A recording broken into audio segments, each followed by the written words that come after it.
Bueno, ya estamos grabando. Gracias, Iñaki, por estar presente, acompañarnos en esta clase. Siempre tu presencia y tu apoyo, tu opinión es fundamental, y más cuando se trata de estos temas que requieren problematizar, que requieren de un cuestionamiento, de una reflexión, dado que, en mi opinión y de la bibliografía consultada, nos surge un consenso, nos surge un punto de convergente donde las escuelas y las interpretaciones sobre si el derecho es una ciencia o qué es el derecho es unánime o pacífico al respecto, sino que sigue vigente la tensión y las diferencias sobre este fenómeno, ¿no? Sobre esta pregunta que da lugar a la clase, ¿no?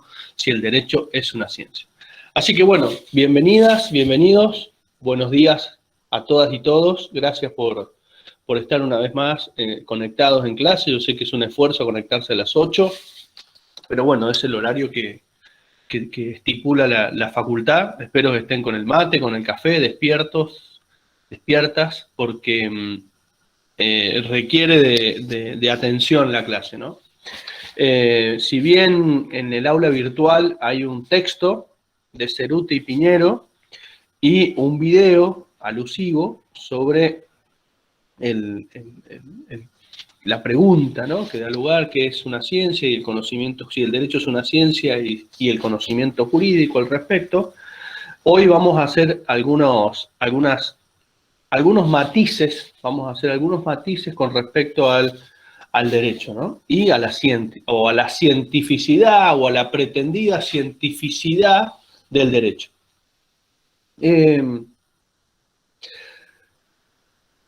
Si bien, a ver, ¿cómo predicar ciencia, ¿no? ¿Cómo predicar ciencia? Ustedes vieron en los capítulos anteriores, en las unidades o en los puntos anteriores de la unidad, vieron que es una ciencia, cuándo estamos frente de una ciencia o no. Vieron, por ejemplo, un concepto de ciencia, vieron que es un concepto que tampoco es pacífico. En realidad,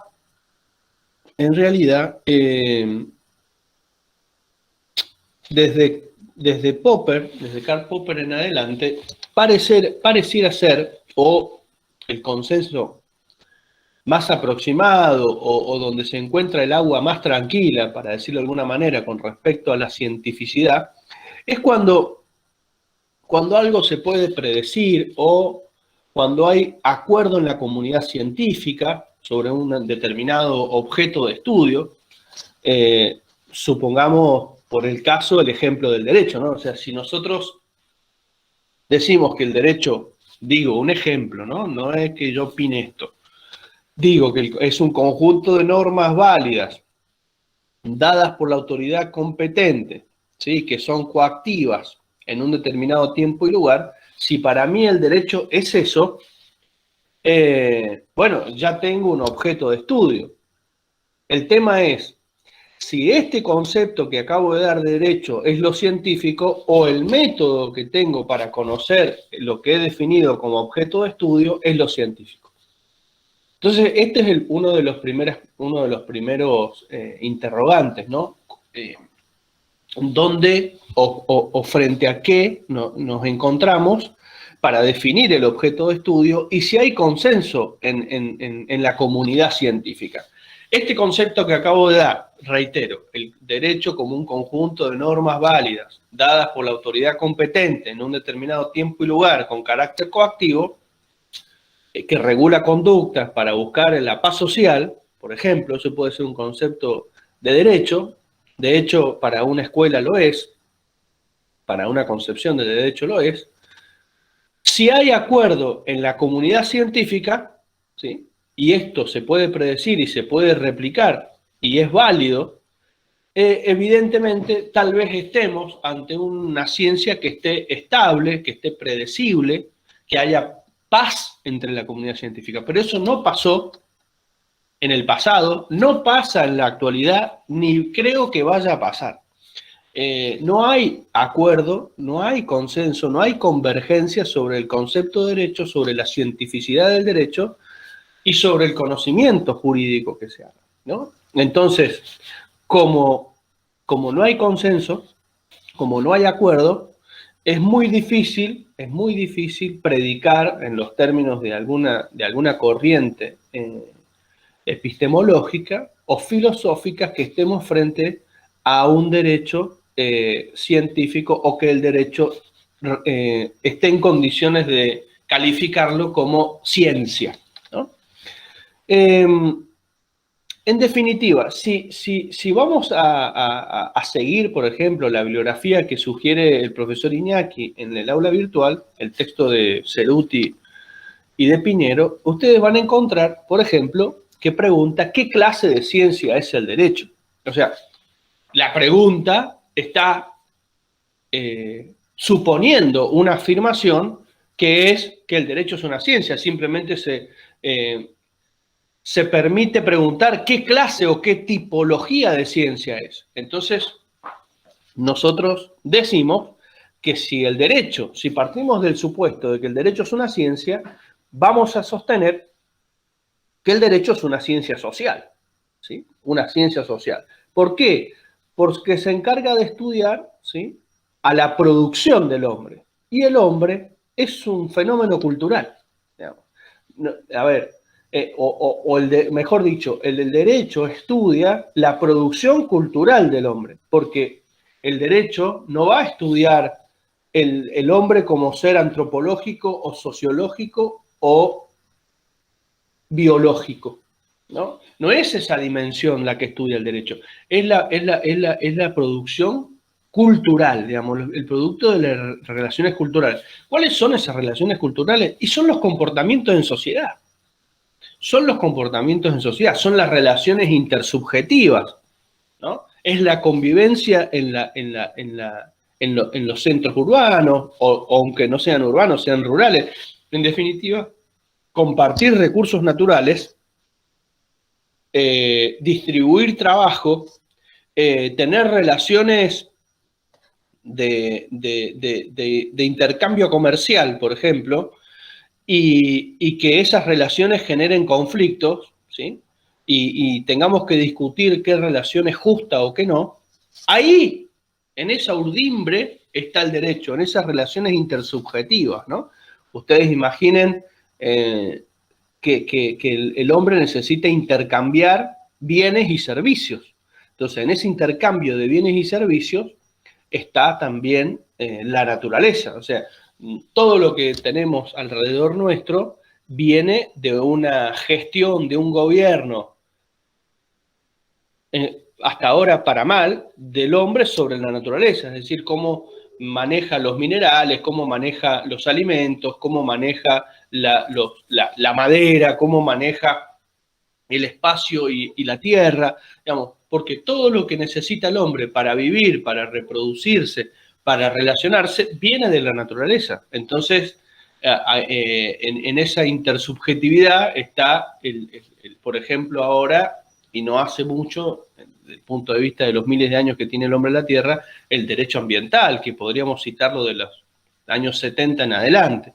Entonces, o por ejemplo la propiedad privada, ¿no?, que es un concepto cultural, digamos, no es biológico, es cultural la propiedad privada. O por ejemplo la tolerancia religiosa, es cultural, es cultural. O por ejemplo el divorcio vincular, porque el matrimonio es una institución religiosa, por lo tanto lo da la cultura, no lo da la naturaleza, lo da la cultura. Entonces, en esa convivencia, en ese conjunto de relaciones, por ejemplo, no sé, las regulaciones de tránsito, por ejemplo, otro tema absolutamente cultural y comportamental en espacio urbano. Si manejamos con casco, sin casco las motos, dónde estacionamos, a qué velocidad vamos, si usamos el celular o no cuando conducimos. Son relaciones estrictamente culturales. Entonces, esto genera, digamos, alguna rispidez, algún camino escabroso, porque imaginen, la matemática, por ejemplo, una ciencia de las llamadas duras, ¿sí?, una ciencia, a ver, que por lo menos hay mayor consenso de su cientificidad. Usted si suma 2 más 2 en Argentina, en China, en Brasil, en Marte, le va a dar 4. O sea, hasta ahora la matemática parece ser más estable porque esa operación matemática realizada en cualquier tiempo y lugar siempre ha sido la misma, es la misma y será la misma aparentemente, a salvo que se demuestre lo contrario, ¿no? Se pensó que la Tierra era plana y ahora se dice que la Tierra es redonda. Hay algunos que dicen que es plana, pero bueno, allá están. Pero evidentemente una verdad es provisoria hasta que se demuestre lo contrario. Bueno, pero con la matemática eso se reduce al mínimo. Entonces, yo puedo predicar operaciones matemáticas o, por ejemplo, las leyes físicas, donde la ley de la gravedad se comprueba que se puede replicar por lo menos en varios países, no sé, en otro planeta, pero en este planeta la ley de la gravedad se cumple, se cumple, es verificable, ¿sí? Se puede predecir en cada uno de los países del territorio del el planeta Tierra al menos, ¿no? Salvo que Iñaki pueda verificar otra cosa. Pero en realidad las leyes físicas, por ejemplo, insuflar un calor a un metal, también se va a replicar. Ahora, la regulación, por ejemplo, de la convivencia del hombre con la mujer no va a ser igual en todos los países. No es igual, no es predecible, no es constante, no es de predicar, de un predicado universal. Usted tiene los países árabes, por ejemplo, que tienen una relación de propiedad, de esclavitud, de servil. Por ejemplo, está pasando ahora que está en todas las noticias el talibán con la mujer, ¿no? Cómo la trata, cómo gobierna, cómo coopta los medios de prensa. Entonces, muy diferente esas relaciones comportamentales, ideológicas, de relaciones en un estado talibán o africano, o también de Medio Oriente, que las relaciones del hombre y la mujer, de género, por ejemplo, o de convivencia o de unión convivencial, por ejemplo, como puede ser el matrimonio o la unión entre un hombre del mismo sexo, como puede ser gays, ¿no? Entonces, en un Estado democrático, ¿sí? Es factible, es predicable que sea más respetado esos derechos, pero no de que sea más respetado en un país puedo predicar que en todos los países se pueda respetar de la misma manera. Entonces, fíjense en esta primera observación la diferencia que existe entre la matemática, por ejemplo, que es un tipo de ciencia, con el derecho. ¿Sí? Con el derecho, si al derecho lo vamos a tratar en definitiva como este conjunto de normas que regula relaciones humanas, supongamos. En esto, obviamente que esas normas están dadas por un Estado, ese Estado en algunos casos son democráticos, hay una constitución, o sea, hay una regla de juegos presupuesta, pero en realidad no puedo predicar como válidas todas esas reglas, principios o valores que tiene implícito ese derecho para el resto de los países.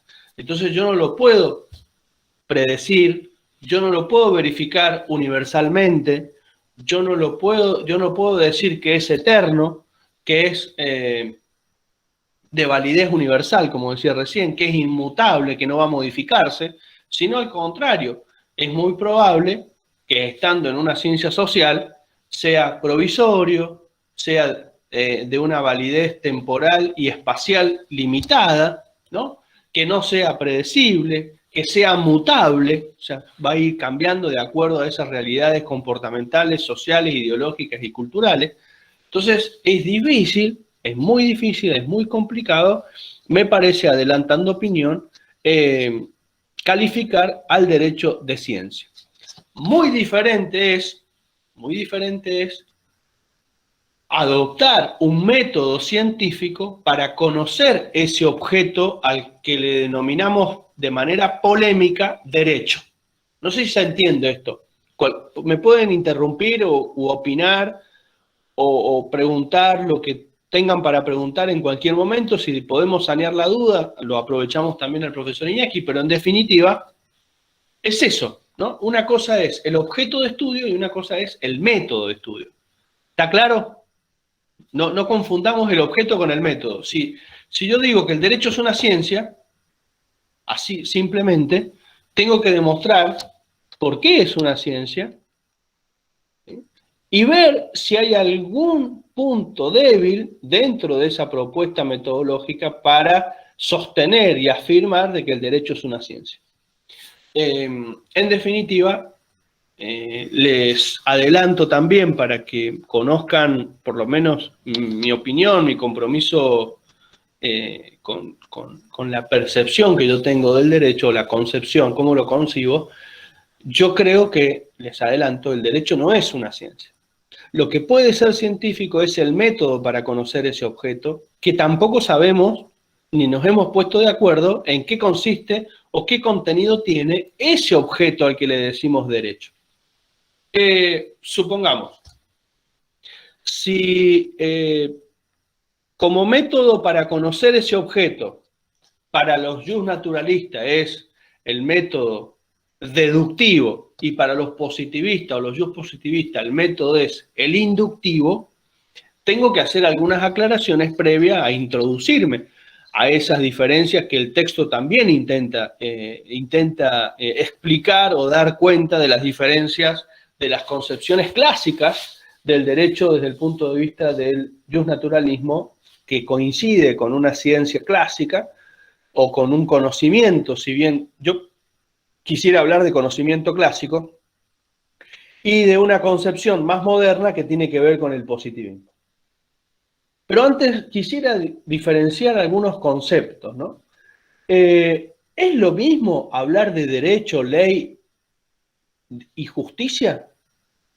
Les pregunto, ¿es lo mismo? ¿Son los tres conceptos iguales? ¿O hay diferencias? O por algo se llaman diferentes, ¿no? O sea, por algo existe la palabra derecho, la palabra ley y la palabra justicia. Pero bueno, alguno puede pensar que en algún punto coinciden, convergen y son iguales.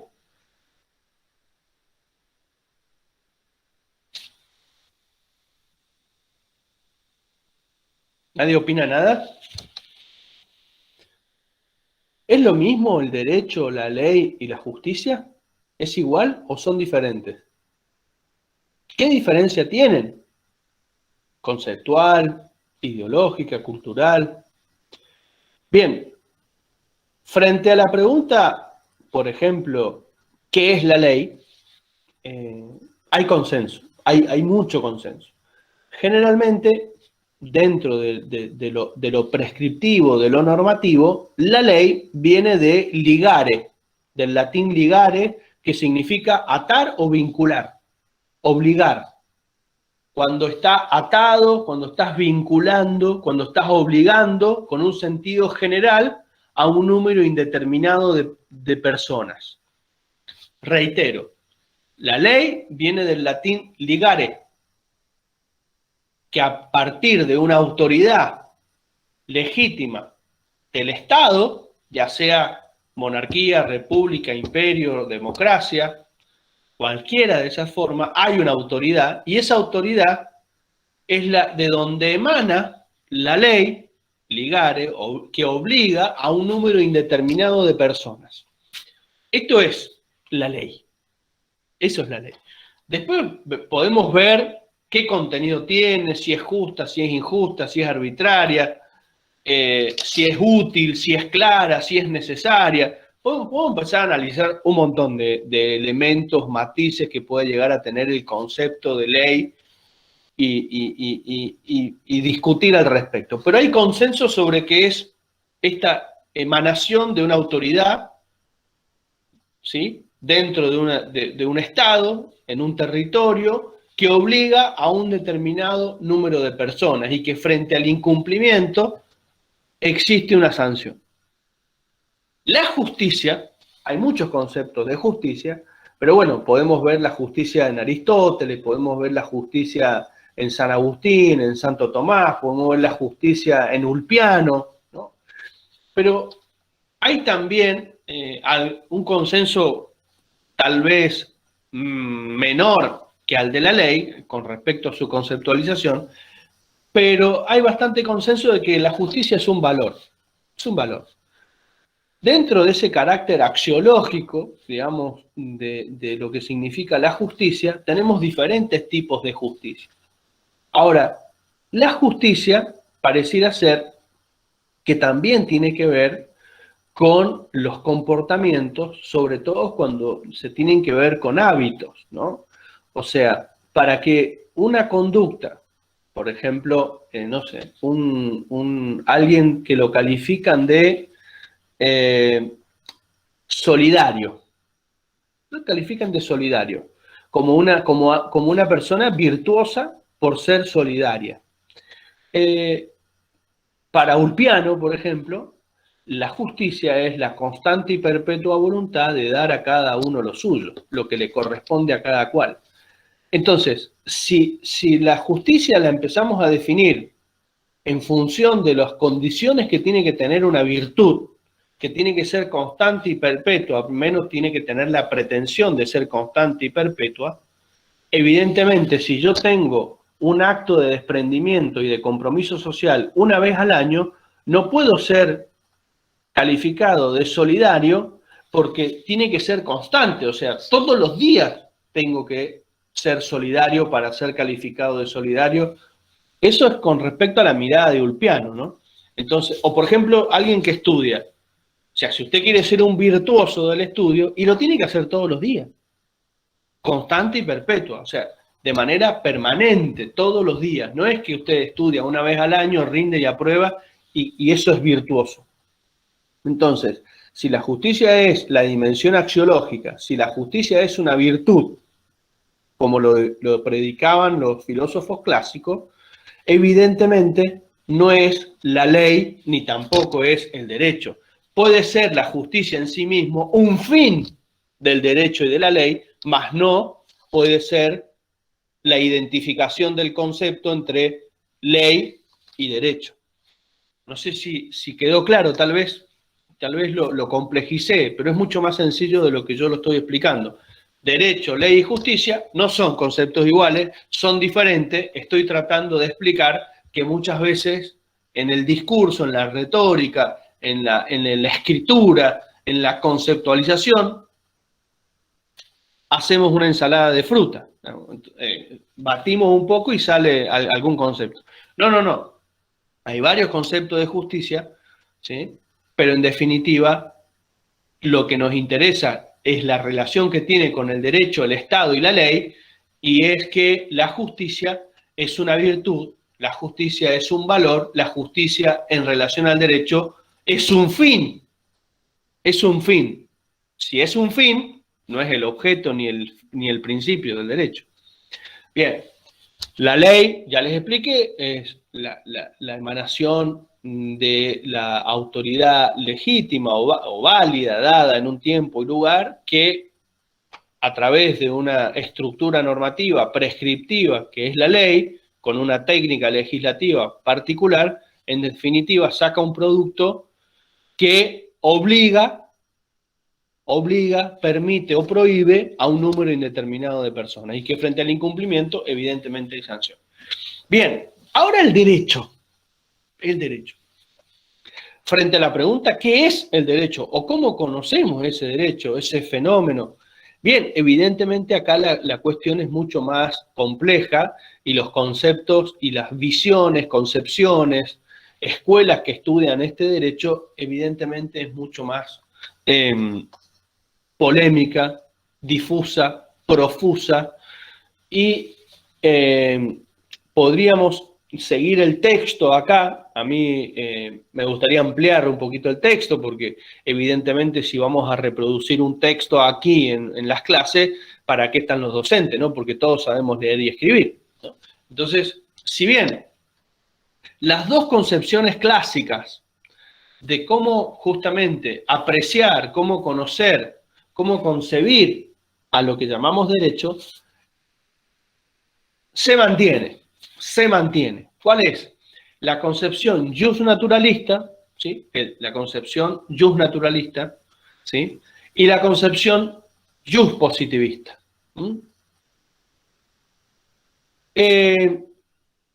Estas tensiones,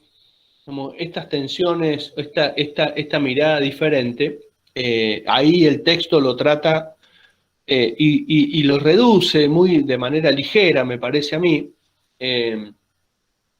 donde dice, mire, la concepción de ciencia o conocimiento clásico, estamos hablando de Platón, Aristóteles hasta Santo Tomás, aproximadamente lo que puede ser la concepción clásica filosófica hasta la primera escolástica, ahí en el quiebre de Santo Tomás, evidentemente pareciera ser que hay un predominio, una hegemonía de la concepción justnaturalista. ¿Cuál es la concepción justnaturalista del derecho? Bueno, la concepción justnaturalista del derecho habría que ver, ¿no?, y distinguir los periodos históricos, pero de arranque, el derecho como palabra derecho no existió siempre. No existió siempre. A lo que intentamos llamar derecho y que no nos ponemos de acuerdo, la palabra derecho surge en algún momento, ¿no? ¿Cuál es ese momento? Bueno, mire, nosotros, Latinoamérica, o sea, descartando Canadá, Estados Unidos, la zona norte, sino la zona desde México a Ushuaia, en general, en el 98% de los casos, tenemos una tradición del civil law, o sea, continental europea, una tradición romana, una tradición francesa con el Código de Napoleón, una tradición italiana en el derecho procesal. Tenemos esa concepción occidental, europea, del derecho, del sistema jurídico, mejor dicho, del sistema jurídico. Entonces siempre nos referimos al derecho romano como los inicios o las raíces del origen profundo del sistema jurídico actual. Ahora, ¿qué era el derecho para los romanos? La palabra derecho no existía. Existía la palabra ius, la palabra mores, la palabra civitas, la equitas, la justitia, la jurisprudencia, pero no existía la palabra derecho. La palabra derecho no existía, ¿está claro? Entonces, el ius eran aquellas conductas o comportamientos de las relaciones que se tenían en la ciudad. Por eso el ius civile. ¿Qué es el ius civile? El derecho en la ciudad. O sea, todas aquellas normas, prescripciones que regulan los comportamientos, la convivencia dentro de una ciudad. Recuerden que para los griegos la polis y para los romanos la civita era lo máximo. Era el amor, la vida, todo se desarrollaba en las civitas. Entonces, la civita, a ver, estaban dispuestos a morir por la ciudad, por Roma, justamente. Entonces, ese derecho al que los romanos le llamaban ius, y los comportamientos, los hábitos que tenían como norte la religión o las costumbres eran el mos y el mores. De ahí viene moral, de mores, ¿no? Entonces, la moral, ¿no? La moral. Esto, atajen esto, atajen y anoten, porque para los romanos el ius no era lo mismo que el mores. Eran distintos. El mores era más bien vinculado a los dioses, ¿no? A las enseñanzas de los dioses, a la religión. Y el ius, ¿sí?, era las prácticas sociales que se realizaban en la ciudad. Ahora, si para los romanos la palabra derecho no existió, ¿cuándo aparece la palabra derecho? Derecho, en realidad, viene de diritto. Diritto viene de derecho, de lo recto. Es una palabra que aparece con el derecho canónico, con los cánones. Es decir, la concepción semántica del origen del derecho es el recto camino que me conduce hacia Dios, para conocer a Dios, porque Dios es la verdad y la luz que ilumina mi camino. Es la concepción cristiana del derecho.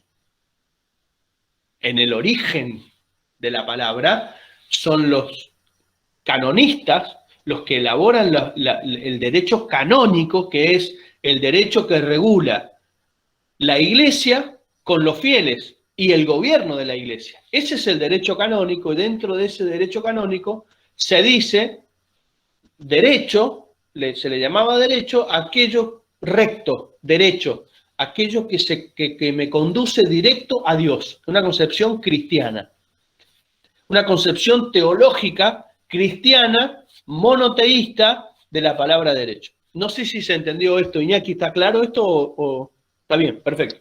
Entonces, esa concepción, evidentemente, a lo largo de la historia, se fue modificando, perdiendo en mucho en el camino, ¿no? Pero digo, en esta clase me parece importante, sobre todo en la universidad, hay que verlo alguna vez, porque todos hablan de derecho y se olvidan del pasado. Entonces, ese pasado, y para muchos, los comportamientos, la moral, la ética, la relación con otros, tiene un contenido religioso en la actualidad. Entonces, esto está inspirado por Dios. Yo no quiero ser grosero con las religiones, quiero ser respetuoso, pero en definitiva, muchos de los habitantes del planeta, hombres y mujeres, tienen esta justificación de un comportamiento basado en Dios. Por ejemplo, los cristianos con la caridad.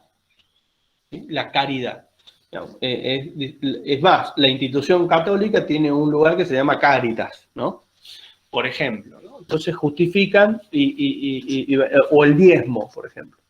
Bueno, en definitiva, no sé si conocían esto, pero en definitiva ven que el origen de la palabra derecho no coincide con el derecho romano, sino que coincide más con un origen teológico religioso, que es el recto camino que te conduce a Dios, por contraposición a tortum, que tortum significa torcido, y lo torcido es lo desviado, y lo desviado es justamente lo contrario a lo derecho. Y si es contrario a lo derecho, tendrá que ser castigado, marginado, reconducido. Es en las conductas desviadas de la sociedad, ¿no? Entonces, esos desviados para la visión y la concepción cristiana de ese origen, por el caso semántico de la palabra derecho, iba a ser castigado tanto desde el punto de vista temporal, o sea, desde el punto de vista temporal del gobierno terrenal, como desde la perspectiva espiritual, que es que Dios va a establecer un castigo en función de esa inconducta. Bien, entonces, fíjense, creo que nadie de los que estamos acá, salvo opiniones contrarias, va a pensar que le llamamos derecho a aquello que me conduce al conocimiento de Dios. Generalmente le llamamos derecho a las normas, ¿no? A la Constitución, derecho constitucional, al Código Penal, derecho penal, a la ley laboral, derecho laboral, al proceso, al Código Procesal, derecho procesal, al Código Minero, derecho minero, al Código Aeronáutico, derecho aeronáutico, y así podemos seguir enumerando, ¿no? Bueno, ahora tenemos Código Civil, derecho civil y comercial, como un derecho privado, por contraposición al derecho público, que puede ser los derechos constitucionales, tanto provincial como nacional y municipal. En definitiva, llamamos derecho a eso, y no, nadie está pensando que está estudiando el artículo 29 de la Constitución Nacional, que eso va a conducir al conocimiento de Dios. No, está pensando en el Estado, está pensando en la ley, está pensando en la justicia, está pensando en instituciones, está pensando en la democracia, ¿o no? Pareciera ser que tiene que ver más con eso el derecho en la actualidad que con Dios, o yo me equivoco. Díganme si ustedes están, cuando le dicen la palabra derecho, ¿usted qué estudia en la carrera? La carrera, ¿qué estudia? Derecho. En la carrera de abogacía, que tiene como objeto derecho. Y cuando va a la facultad, le dan legislación, le dan leyes. Ahora, ¿eso es el derecho? ¿La ley? Bueno, ahí ya nos acercamos a una concepción de corte positivista. Y vuelvo, ¿no? Luego de aclarar el sentido histórico, ya cuando nos vamos acercando a la concepción clásica y medieval del derecho, vamos a ver que van a existir dos tipos de justnaturalismo. Uno de justificación teológica y otro de justificación racional. En ambos casos se sostiene que los principios del derecho, el hombre los descubre, los reconoce, están ahí. No los crea, ya existen. El derecho a la vida, a la libertad, por ejemplo, ¿no? Derechos individuales, esencialmente, el derecho a la intimidad, el derecho al honor.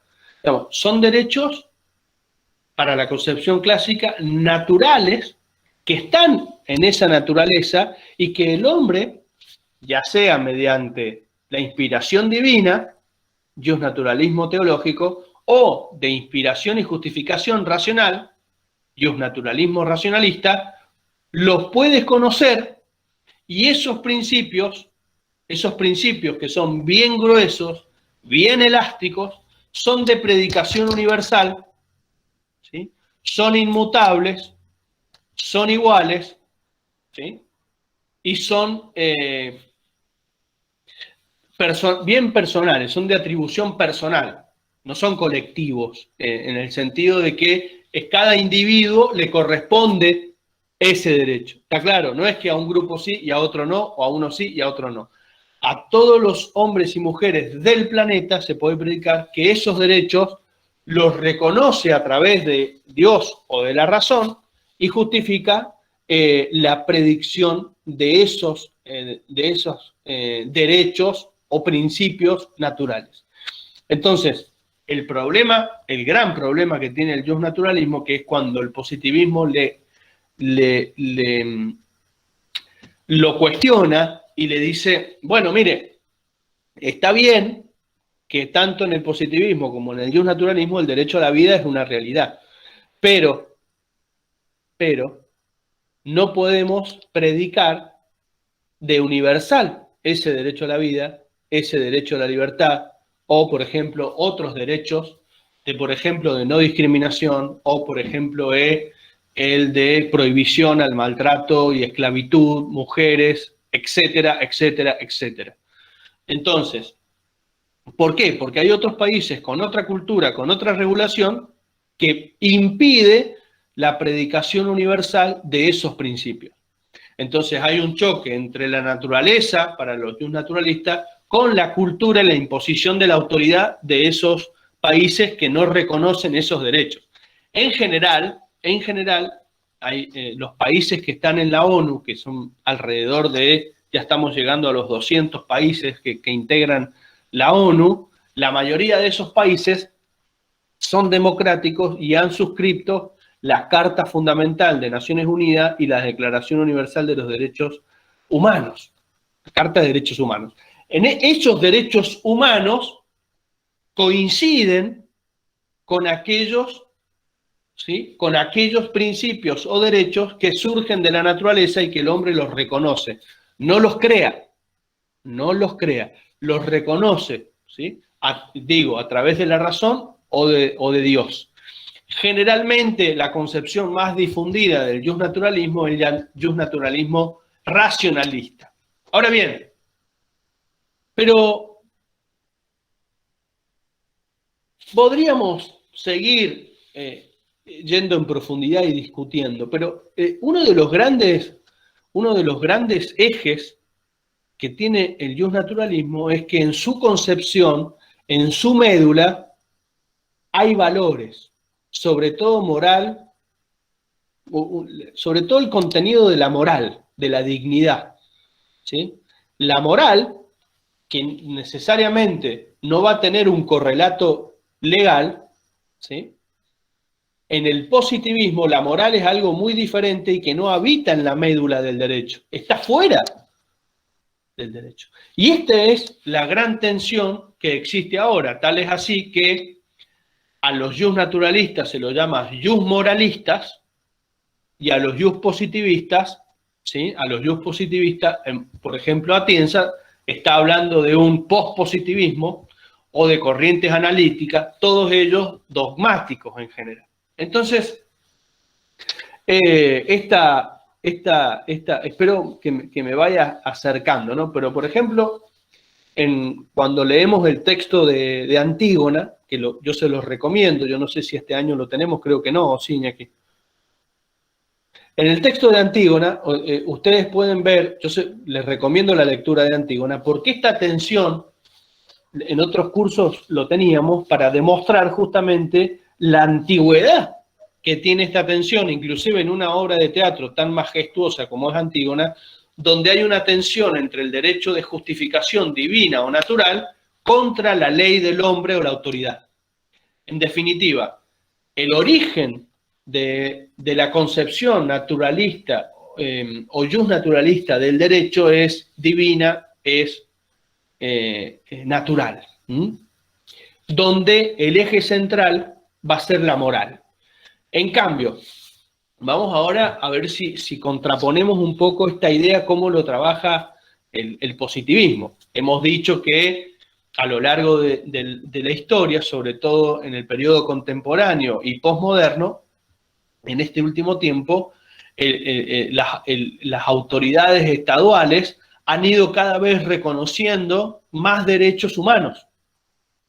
Empezamos con el derecho a la vida, allá con la Revolución Francesa, la libertad, la propiedad, y vamos ya por derechos que tienen que ver con derecho y la relación que existe con los animales, derecho y los diferentes géneros, derecho y tecnología, ¿no?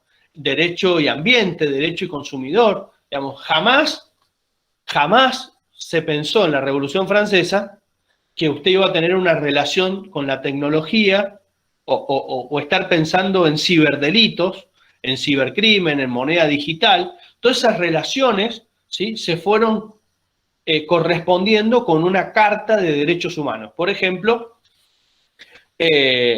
derechos como puede ser los derechos al ambiente sano y equilibrado, es un derecho que no existía y ahora existe, o por ejemplo el derecho a la huelga.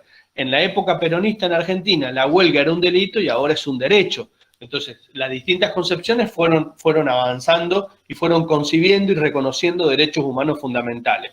Por ejemplo, el debido proceso, por ejemplo, que la prisión domiciliaria no podía ser mayor a 2 años, por ejemplo, la libertad de expresión, la no discriminación, la abolición total de la servidumbre y la esclavitud, el reconocimiento a las propiedades y a los territorios indígenas, la cultura, la transparencia de los mercados, una cantidad de derechos que se fueron reconociendo y vamos a seguir reconociendo todos aquellos derechos que resulten fundamental y que tengan justificación en la moral y en la dignidad.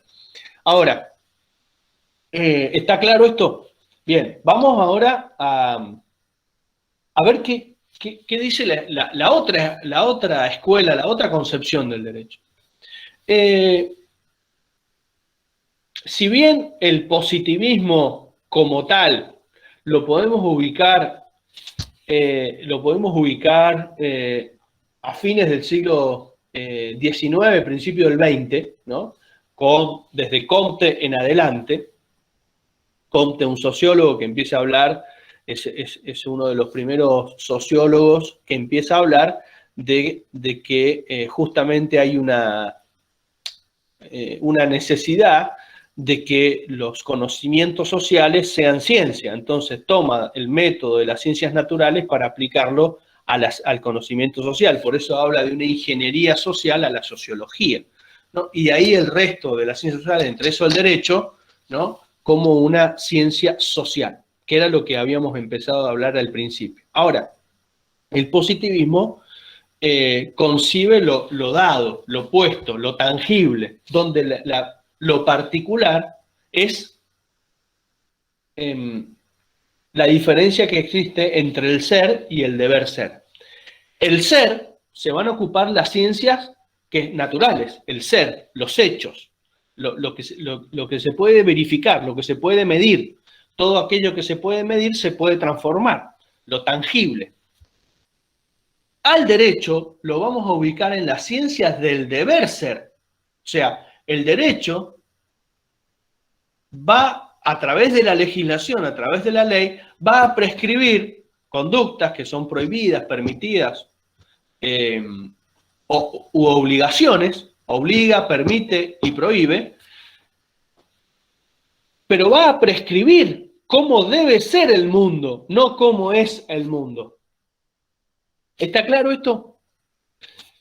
Para el positivismo, el derecho es una ciencia o un conocimiento que pertenece al mundo del deber ser, es decir, manda aquello que cómo debería ser y no cómo es. O sea, si el artículo 79 del Código Penal dice que aquel que matare a otro tendrá una pena de 8 a 25 años, no dice que el homicidio está mal y que no hay que hacerlo. Dice que para la hipótesis de que ocurra, va a tener esa sanción, pero no dice qué es el homicidio, por qué está, para dónde va, si está bien, si es teológico, si es racionalista, nada. Lo que pasa, o por ejemplo, la Constitución prescribe que el Estado debe ser federal. Debe ser federal. Pero ahora, ¿es federal el sistema? En la realidad, ¿es federal? O por ejemplo, el artículo 14 bis que regula la ganancia de los empleados con la empresa. ¿Eso pasa en la realidad?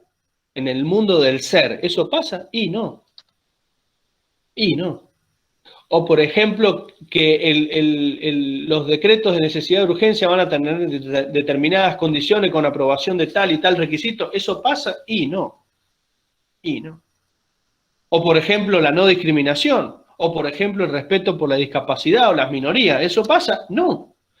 ¿Por qué? Porque hay una distancia entre ese contenido que tiene la ley, que es prescriptivo de cómo debería ser el mundo, o el mundo que se han acordado el legislador a través de la representación política soberana, a cómo es el mundo.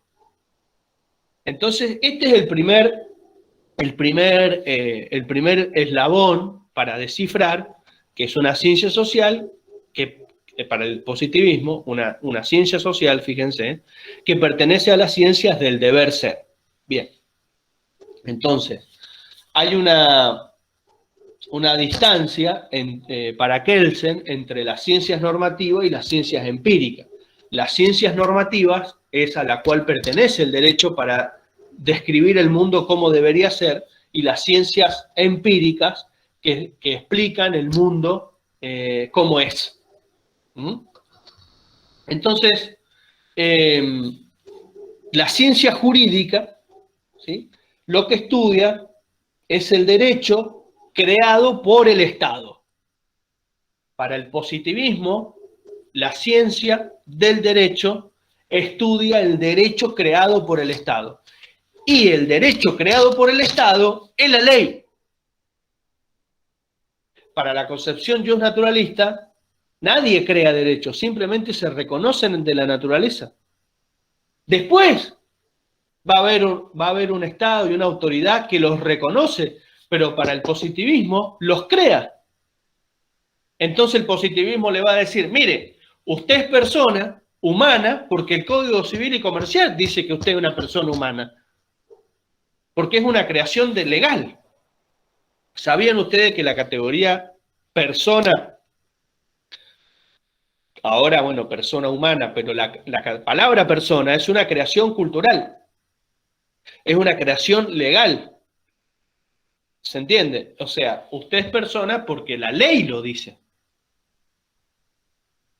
Usted es humano porque la naturaleza lo dice. Ahí en ese artículo tienen las dos miradas, ¿no?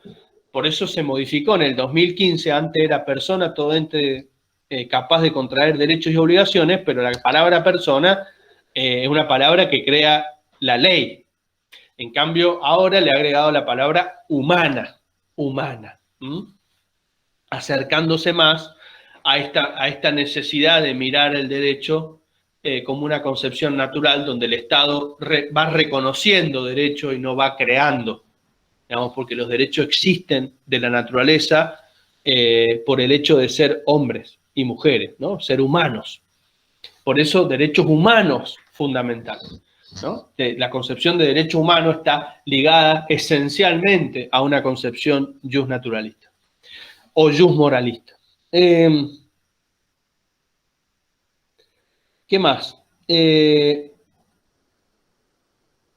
Bueno, las ciencias jurídicas, claro. Las ciencias jurídicas que tienen estas normas del deber ser, no explican cómo es el mundo. Dicen cómo debería ser, está claro, ¿no? Entonces, no son ni verdaderas ni falsas, pero sí pueden ser justas o injustas. Está claro, no son prescripciones, ¿sí? O aseveraciones verdaderas ni falsas, sino que dicen cómo debería ser, pueden resultar justas o injustas. ¿Para qué sirve esto? ¿Para qué sirve? Bueno, sirve para evitar que, a ver, ¿por qué el positivismo se preocupó tanto? ¿Por qué se preocupó tanto en tratar de justificar que su saber era científico? Primero, para dar seguridad, para darle bloque, ¿no? Crear un conocimiento científico, por el caso el jurídico, para que para que esta existencia, la justificación social de este conocimiento, en el caso jurídico, no sea opinable, o sea un bloque duro donde existan certezas, donde exista la posibilidad de predecir, donde exista la posibilidad de tener claro cuál es el objeto de estudio. Además, para tener una función técnica,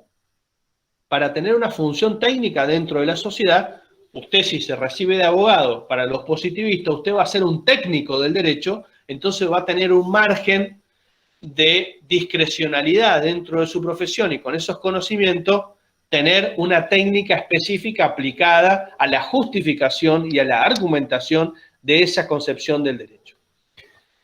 También tiene una función legitimadora, es decir, justifica la existencia de la técnica y disminuye al mínimo el carácter opinable. Es decir, el derecho no puede ser algo que alguien piensa en una charla de café y opina sobre el derecho. El derecho tiene que ser estable, predecible, claro, objetivo, ¿no? No puede estar en la mirada o en la concepción del investigador, sino tiene que estar fuera de él. Y también tiene una función crítica, que es, la función crítica no es desde la concepción crítica del derecho, o la corriente o la escuela crítica, sino que tiene una función crítica en el sentido de que el mismo sistema, ¿sí?, puede mejorar y proponer modelos superadores, siempre y cuando estemos hablando del positivismo, modelos superadores de, por ejemplo, el tal positivismo normativo, el positivismo lógico, ¿no? Son distintas versiones de positivismo que van mejorando o no la concepción del derecho y la mirada científica del derecho. Entonces, es por eso que hay distintas escuelas del derecho que tratan de resolver qué es el derecho. ¿Qué es el derecho? Bueno, ¿cómo hacer del derecho una ciencia, un objeto de estudio, cuando no nos ponemos de acuerdo? Bueno, mire, para los jus positivistas, por ejemplo, Kelsen, el derecho es la ley. Es una ley objetiva que pertenece al mundo del deber ser, que es el conjunto ese de normas que da la autoridad competente, que es válida, que es legítimo, el procedimiento es válido, la autoridad legítima, que tiene como fin regular comportamientos humanos dentro de un espacio y de un tiempo determinado, y que frente al incumplimiento va a haber una sanción. Ese carácter duro, no hay valores, no hay sociología, no hay economía, no hay historicidad, no hay antropología en esa concepción del derecho, sino que se reduce estrictamente al estudio de la norma, de la norma ley, ¿no?, de la prescripción que da el legislador.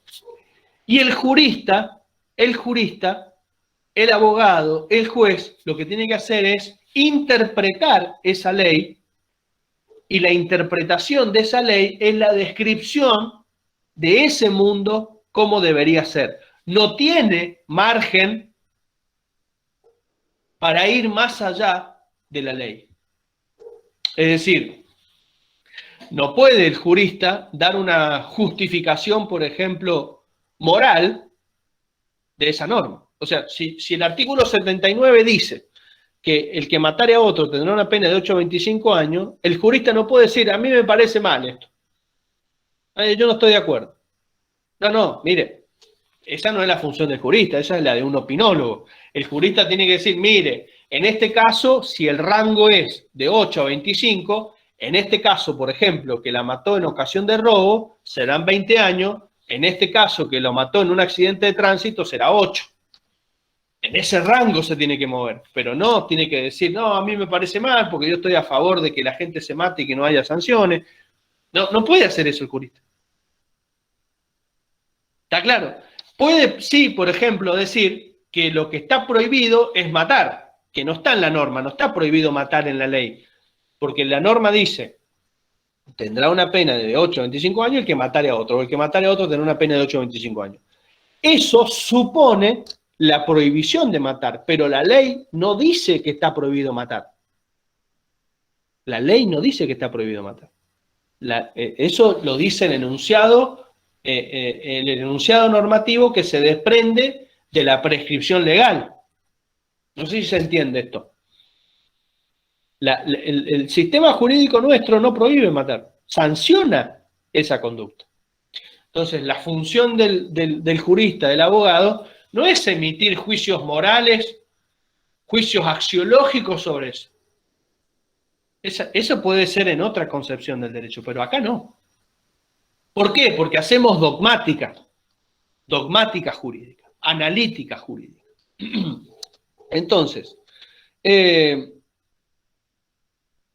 justamente es la tarea del dogmático, ¿no?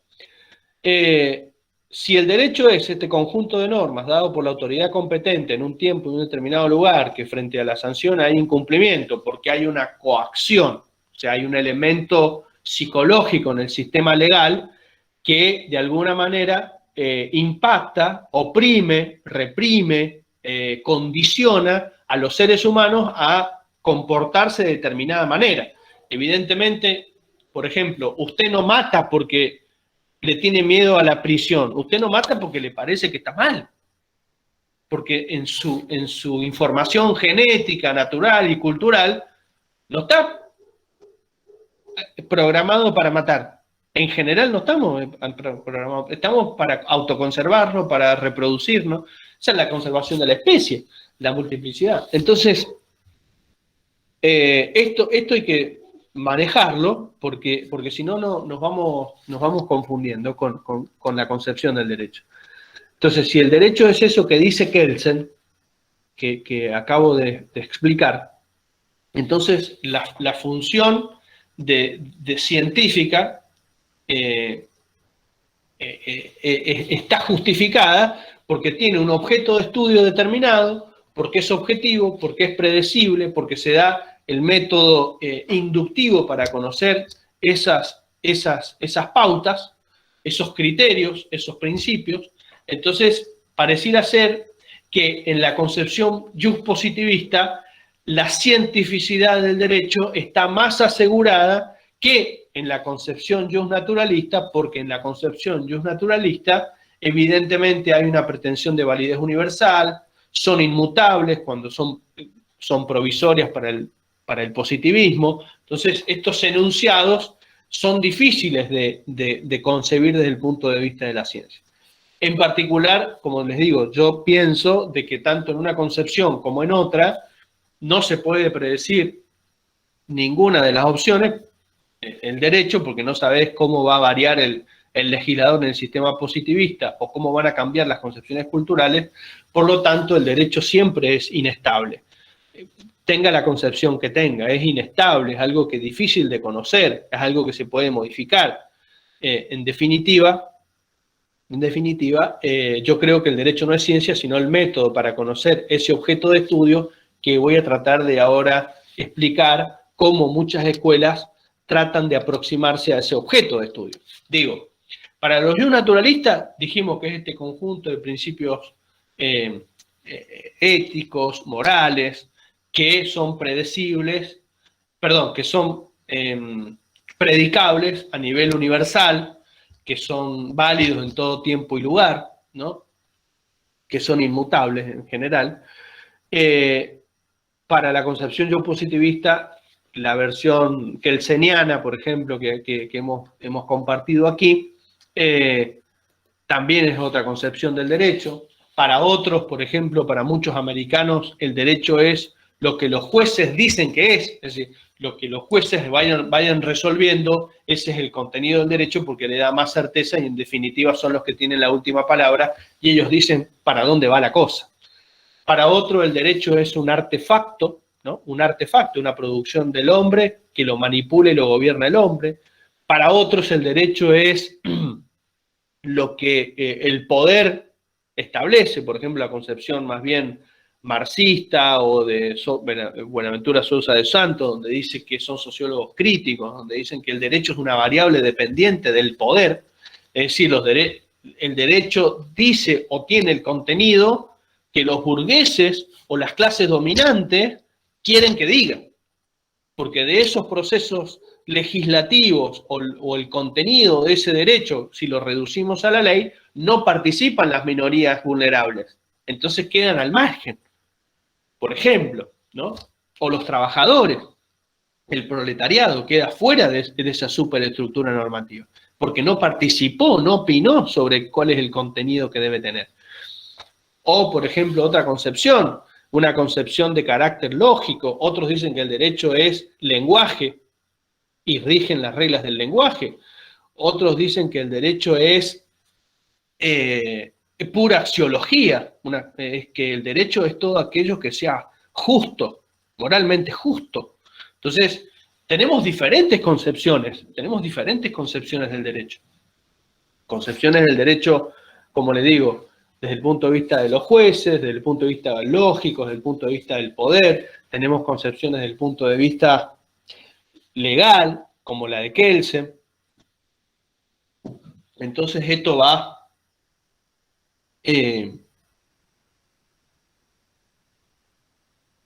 a ir complicando, complejizando, problematizando el objeto de estudio. Porque miren la cantidad de concepciones que tenemos del derecho. Inclusive hay concepciones del derecho que son esencialmente religiosas, como puede ser el Corán, o como puede ser la Torá, o como puede ser el derecho canónico con la Biblia. O sea, hay distintas concepciones desde el justnaturalismo, pasando por Kelsen, los jueces americanos, hasta el artefacto de algunos americanos, algunos que ustedes después googleen. No lo vamos a analizar acá porque tal vez lo veamos en filosofía del derecho, pero en definitiva, si ustedes analizan y ven y buscan y googlean el derecho como artefacto, les va a salir, el derecho como lenguaje les va a salir, el derecho como gobierno de los jueces les va a salir, el derecho como variable dependiente del poder les va a salir, el derecho como fenómeno religioso les va a salir, como fenómeno cultural les va a salir, como fenómeno antropológico les va a salir. En particular, cuando se empezó a complejizar, acá en Córdoba un profesor, Martínez Paz, dijo que el derecho en realidad no era tal, sino un fenómeno social, jurídico, que regula situaciones relevantes para el derecho y que la aproximación para conocer ese objeto de estudio es una concepción multidimensional. Multidimensional. ¿Qué está diciendo? Que es multidisciplinario. ¿Por qué? Porque no podemos afirmar lo que dice Kelsen, que el derecho no tiene moral, ni tampoco decir, como los naturalistas, que el derecho es pura moral. ¿Por qué? Porque el derecho, dice, es un fenómeno del hombre, y el hombre es cultura, antropología, historia, economía. Y también la ley. En ese punto, todos coinciden que en las normas, en la ley, hay derecho. Pero no exclusivamente. Muchos dicen, para el positivismo el derecho es la ley, punto, se acabó el concepto. Para el resto, la ley es una parte del derecho. Es una pata, pero no es la totalidad. no es la totalidad. Es una parte que tal vez sea necesaria en los sistemas democráticos para conocer, por la escritura, por la difusión, para la claridad, para la estabilidad, pero no puede. Imagínense que si todo el derecho está contenido en la ley, entonces cuando aparezcan y se crean o se modifiquen o se reconozcan nuevos derechos, entonces borro con el codo lo que escribí con la mano y desaparece todo. O por ejemplo los derechos humanos, que están en la... Si los derechos humanos están todos en la Constitución, entonces si borro la Constitución, ¿desaparecen los derechos humanos? ¿O van a seguir siendo válidos? Para el positivismo, si yo borro una ley, el derecho no existe más.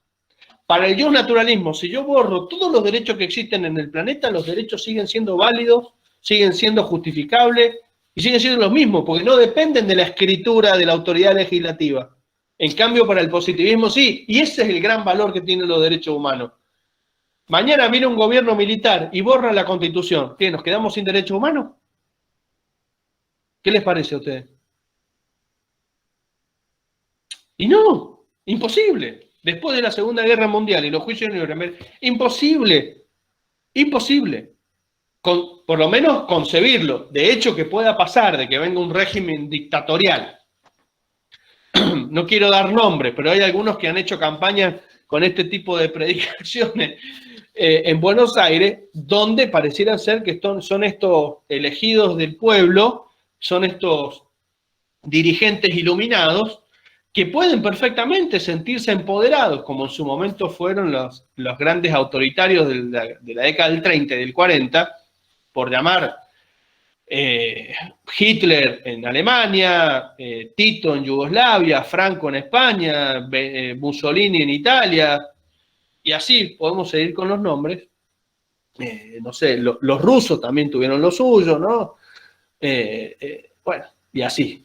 Entonces, cuando surgen estos mesiánicos, hay que tener cuidado, ¿no? Porque terminan tal vez modificando, borrando una constitución que tanto costó, tanta sangre costó, con una goma y un lápiz, y que si somos positivistas vamos a concebir de que como se ha derogado la ley, los derechos humanos desaparecen.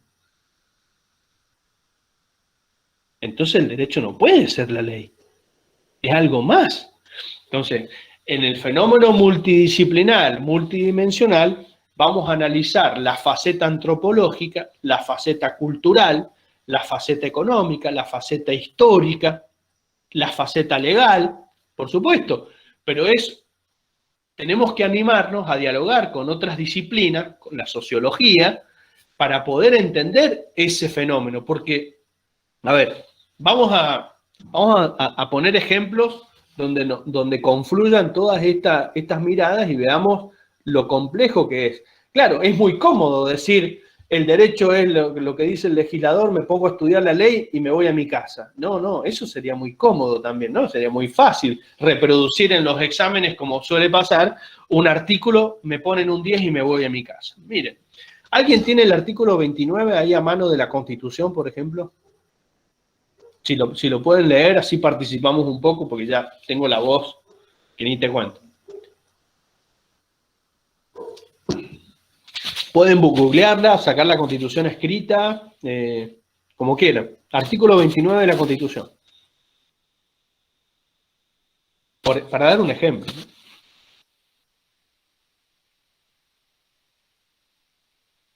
Sí, profe, yo lo tengo. A ver, ¿qué dice Jocelyn?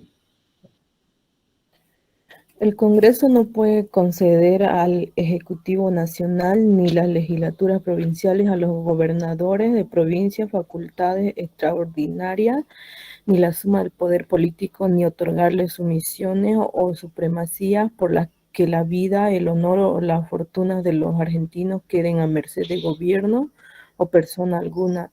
Actos de esta naturaleza llevan consigo una nulidad inasable y sujetarán a los que lo formulen, consientan o firmen a la responsabilidad de pena de los infantes, traidores a la patria. No, ni es insable ni es infante. Es nulidad insanable y es infames traidores a la patria. Lo que dice el artículo. No lo tengo acá, pero me lo acuerdo de memoria. Miren, Lo que dice el artículo 29 es lo que está implícito en el contexto histórico de ese artículo 19, que está vigente en el año 2021, es que no queremos nunca más, por Constitución Nacional, prescripto en la Constitución Nacional, un Juan Manuel de Rosas. Porque Juan Manuel de Rosas, cuando él asume como gobernador de Buenos Aires, luego del fusilamiento de Lavalle, él asume para ser el restaurador de la ley, les dijo que para ser gobernador quería la suma del poder público y las facultades extraordinarias. Y eso se lo dio la legislatura de Buenos Aires, se encargó de las relaciones exteriores de todo el país siendo gobernador. Entonces, cuando se sanciona la Constitución en el 53, se redacta ese artículo 29 en función de la experiencia histórica, sociológica y política de Rosas. ¿Se dan cuenta de que si yo soy un verdadero jurista, voy a indagar en las normas que están contenidas en esa ley, pero me voy a preguntar por qué están ahí, para qué están ahí, y si no tendría que haber una mejor? El positivismo te dice, usted estudie la ley, no importa, así como la leyó usted, y usted ni entiende lo que leyó, estoy seguro. Pero si no hacemos una mirada histórica, sociológica, política, cultural, moral, de ese contexto histórico, normativo, prescriptivo, no vamos a entender ni vamos a mejorar nunca como sociedad. Ese es el tema que tiene el positivismo y la función del jurista. Entonces, ¿cómo vamos a interpretar esa norma reduciéndonos a la literalidad de la prescripción legal? Y no nos podemos salir de ahí. Por eso tenemos historia del derecho durante la carrera, por eso también tenemos sociología jurídica, tal vez falte antropología, tal vez falte estadística, tal vez falte legal tech en la actualidad, o una materia seria de derechos humanos, pero bueno, son desafíos del programa de estudio que habrá que ir mejorando. Por ejemplo, vamos a poner otro ejemplo para que vean la importancia que tiene que ver las relaciones históricas, sociológicas con el derecho, o antropológicas. Hay un caso, o hubo un caso, no es que hay, hubo, un caso que se llama Cejián contra Cejián, que llegó a la Corte Suprema de Justicia de la Nación. Anótenlo, Cejián contra Cejián. Si quieren les paso...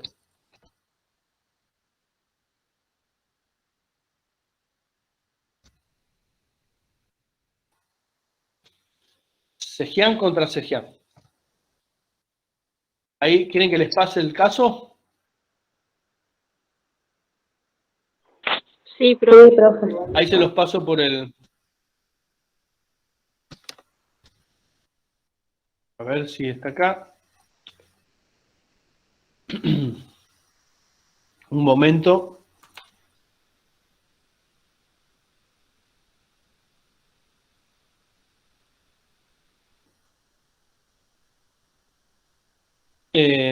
Tengo el dictamen del Procurador Fiscal.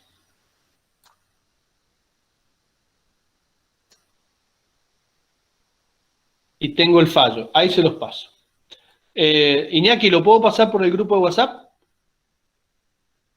Bien. Lo subo al grupo de WhatsApp, chicos.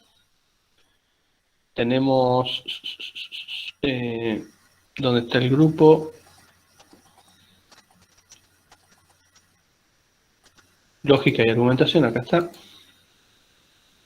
Documento.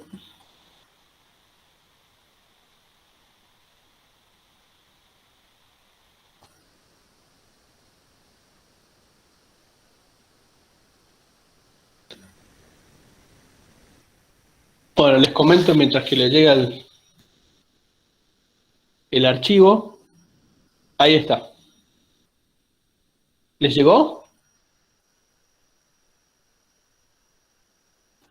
¿Les llegó, chicos? Sí, profe.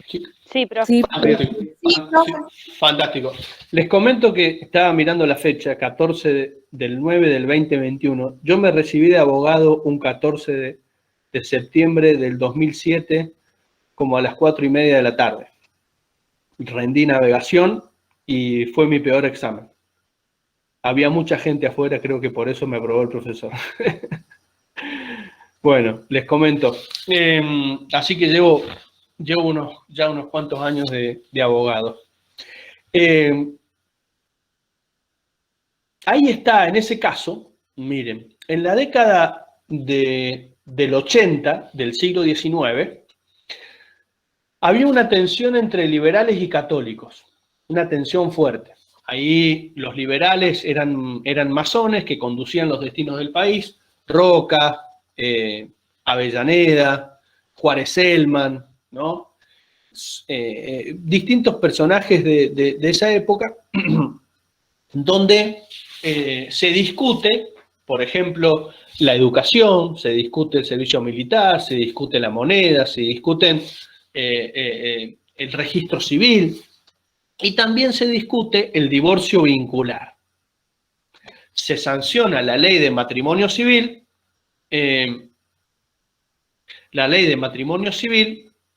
ya en un ratito terminamos igual, la ley de matrimonio civil, y discuten si es posible el divorcio vincular. Los liberales estaban a favor del divorcio vincular y los católicos no. En esa tensión, en esa pulseada, lo terminan ganando los católicos. Y acá no hubo posibilidad del divorcio vincular, salvo un periodo muy breve que a las 5 de la mañana, cuando estaban todos dormidos, unos peronistas incorporaron el divorcio y después lo volvieron a sacar en el año 56, por ahí. Pero en general, el divorcio vincular lo sanciona recién en el gobierno de Alfonsín en 1987, con la ley 23.515. 85-87. En el año 84, 1984, llega a la Corte esta causa Cejián contra Cejián, que era un marido y mujer, donde pide la inconstitucionalidad del artículo de la ley 2393 del siglo XIX, o sea, 100 años de vigencia sin divorcio vincular, lo cual es una tragedia cultural para la gestión de la vida de los seres humanos. Imaginen, sin poder divorciarse. Entonces, Cejián contra Cejián se presenta y dice, mire, la realidad es que actualmente en la Argentina hay tantos divorcios como matrimonio. ¿Qué sentido tiene que usted siga sosteniendo de que el matrimonio es para siempre? No tiene sentido sociológicamente hablando, porque necesita el Estado atender esta demanda. La gente más pudiente se iba a Uruguay, se iba a otro país a hacer el trámite del divorcio. Entonces, hay una realidad que ha desaparecido la causa religiosa, una realidad cultural, una realidad política, una realidad histórica, y con esos argumentos de la historia, sociológico, culturales, religiosos, la Corte declara la inconstitucionalidad de la norma. No con si hubiese seguido la corriente, la mirada positivista, para decirlo más claro, no hubiese podido nunca declarar la inconstitucionalidad, porque eso decía la ley. Y hasta que el legislador no se le ocurriera sancionar una ley de divorcio, el divorcio iba a ser imposible, el divorcio vincular. Entonces, lo que digo es que, si ustedes me permiten mínimamente, hay muchos ejemplos de esto, millones de ejemplos, de que el derecho nace de esta práctica, de esta necesidad social, digamos, y se va reconociendo. A ver, el derecho laboral, ¿cómo nace? El derecho nace con la lucha de los trabajadores y mucha sangre corrió. El sistema federal, ¿cómo nace en la Argentina? Nace entre tensiones entre provincias que se mataron para tener la abolición de la esclavitud. ¿Cómo nace? Con muerte de esclavos. Los derechos de la mujer, ¿cuántas mujeres cuánto está costando todavía que sigan muriendo mujeres por los femicidios? Bueno, el derecho es una lucha constante, ¿no? Es una lucha constante, ¿no? No es tan sencillo entenderlo, conocerlo, justificarlo. Les decía, si ustedes miran, si me permiten un segundo más,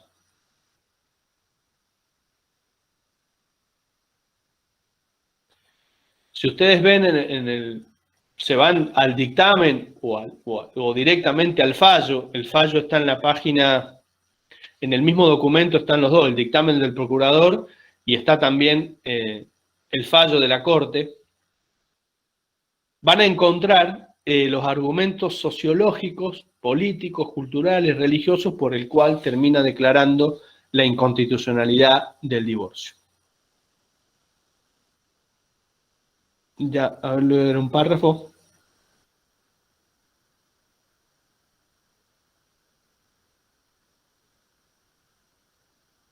¿En qué página sería, profe? Ahí voy, ya te digo. Pasa que es un fallo largo porque analiza todos estos fenómenos que... Fíjense, página 2339,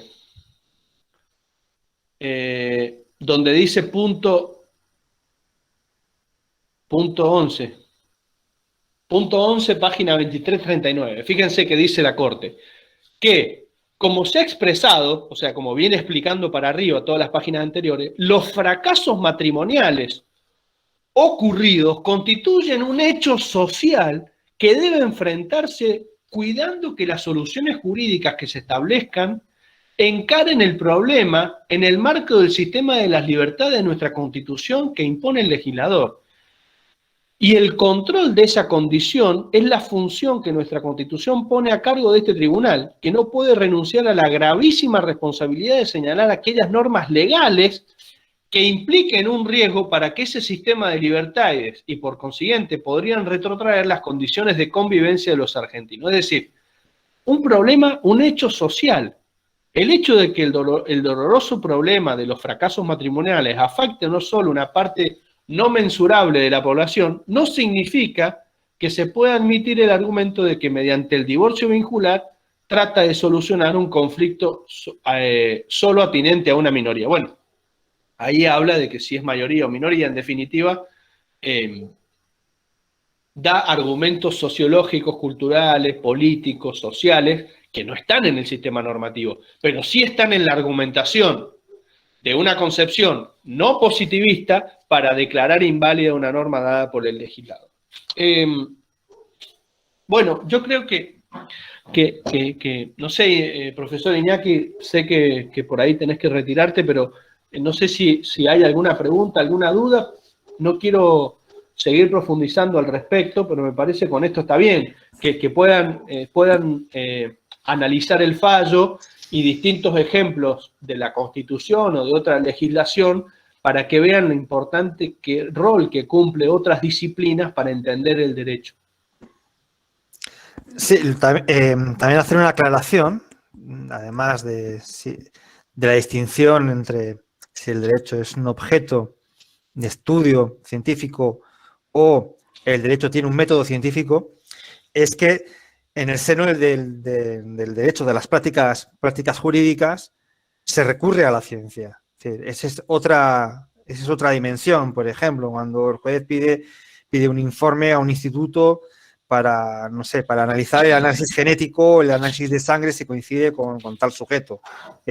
Esa es otra dimensión de lo científico vinculado con la ciencia. Es decir, el uso que el derecho hace de la ciencia, por ejemplo, sobre todo en el ámbito penal, para dar lo que es un respaldo, lo que es a las pruebas, ¿no? Entonces, eso también hay que tener en cuenta, es decir, pero que se recurra a la ciencia no quiere decir que sea ciencia.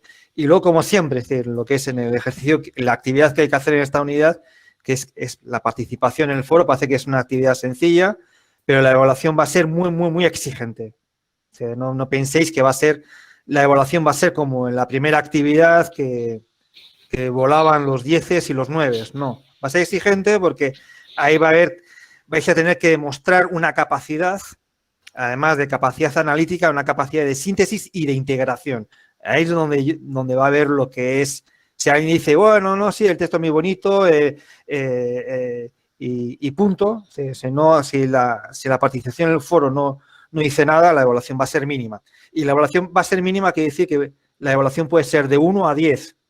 O sea, no es que una persona porque tenga un 3 está reprobado, no, estamos en un proceso de evaluación continua donde se aportan puntos y al final lo que se va a establecer es una media aritmética de los puntos, es decir, que si uno tiene una actividad, tiene un 10, luego tiene un 10 y luego tiene 1 y tiene 1, se suman todos los puntos y esa es la media que tiene de la unidad.